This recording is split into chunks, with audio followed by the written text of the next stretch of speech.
नमस्ते दोस्तों, स्वागत है आपका आपके इंटीरियर चैनल जीएम डेकोर पर। टीनेजर बेडरूम बनाते समय, उसको डिजाइन करते समय कुछ वास्तु के नियम हैं, उनको भी हमें ध्यान में रखना चाहिए। अगर हम उनको ध्यान में रख के हमारे बेडरूम को डिजाइन करते हैं तो बच्चों के बेडरूम में पॉजिटिव एनर्जी बनी रहेगी, एक चीयरफुल वातावरण बना रहेगा, उनको एक जो बिग गोल्स हैं, एक अच्छे गोल की तरफ बच्चे बढ़ेंगे। इस तरह का पूरा वातावरण उस रूम में बन के निकल के आता है। तो हम कुछ बिंदु दर बिंदु समझते हैं कि किन वास्तु नियमों का बच्चों के बेडरूम को डिजाइन करते समय ध्यान रखना चाहिए। सब्सक्राइब करिए जीएम डेकोर चैनल को इंटीरियर रिलेटेड इंफॉर्मेशन के लिए और कांटेक्ट करिए ऑनलाइन इंटीरियर डिजाइनिंग के लिए।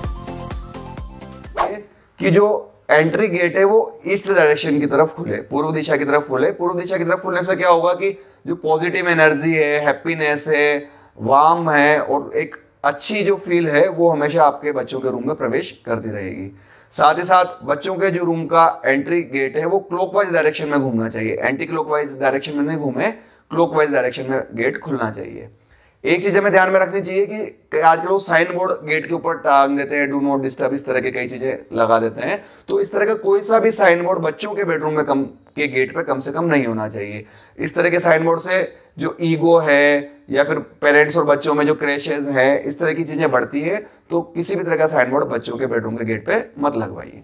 बच्चों के बेडरूम में जो बेड है उसके जस्ट सामने न तो कोई मिरर होना चाहिए और विंडो और डोर भी उसके जस्ट सामने नहीं होने चाहिए। मिरर से तो क्या होता है दोस्तों, एक नेगेटिव एनर्जी क्रिएट होती है और डोर और विंडो से डिस्टरबेंस होता है।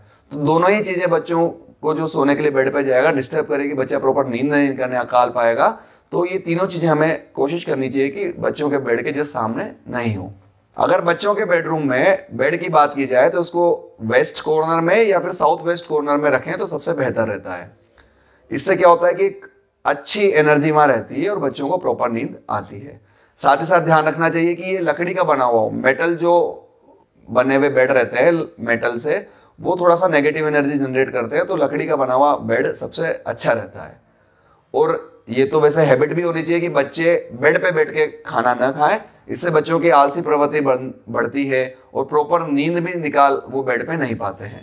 तो बेड को केवल सोने के ही काम में लिया जाए, सबसे बेहतर ये रहेगा। पढ़े भी नहीं और खाएं भी नहीं, केवल सोना है तो ही आप बेड पे जाइए। सोने के अलावा एक महत्वपूर्ण जो काम है पढ़ना, वो भी बच्चे अपने बेडरूम के अंदर ही करते हैं। तो जो स्टडी टेबल बच्चों के लिए बनाने जा रहे हैं उसको हम चाहे वेस्ट डायरेक्शन या फिर साउथ वेस्ट डायरेक्शन में रखें तो सबसे बेहतर रहेगा।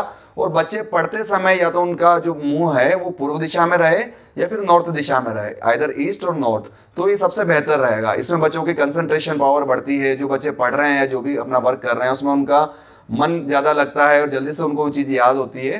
तो ये छोटा सा पॉइंट आप ध्यान रखेंगे तो ज्यादा अच्छा रहेगा। साथ ही साथ हमें ये ध्यान रखना चाहिए कि डिजिटल जो गैजेट्स हैं वो आज की जरूरत बन चुके हैं। लैपटॉप, कंप्यूटर, टैबलेट ये चीजें रहती है, पर जो चीजें हम अवॉइड कर सकते हैं, जैसे मान लो टेलीविजन अवॉइड कर सकते हैं तो हमें करना चाहिए। डिजिटल जो गैजेट्स हैं एक्चुअली दोस्तों नेगेटिव एनर्जी जनरेट करते हैं। तो जितना आवश्यकता है हमें रखना चाहिए, पर जो चीज हम अवॉइड कर सकते हैं उसको प्लीज आप अवॉइड करिए। और एक विशेष ध्यान रखिए, स्टडी टेबल के साथ में आप डिजिटल जोन को अटैच कर दीजिए।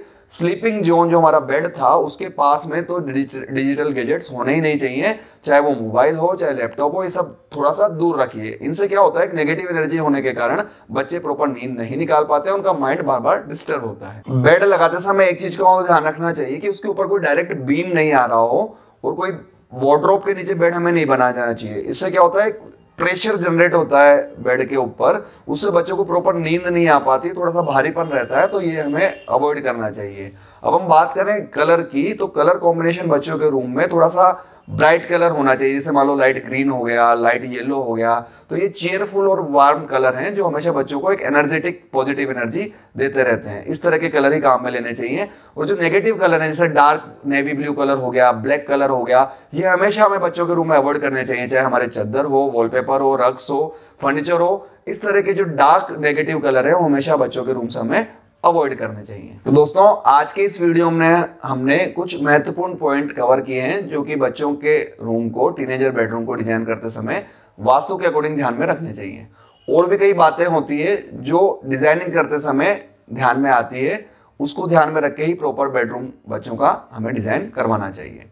तो इस तरह के और भी वीडियोस देखने के लिए आप हमारा चैनल सब्सक्राइब करिए और प्लीज आपके कमेंट्स जरूर भेजिए ताकि हमारे वीडियोस हम उसी अकॉर्डिंग अपडेट कर सकें। आज का ये वीडियो देखने के लिए बहुत बहुत धन्यवाद। नमस्ते, जय हिंद, वंदे मातरम।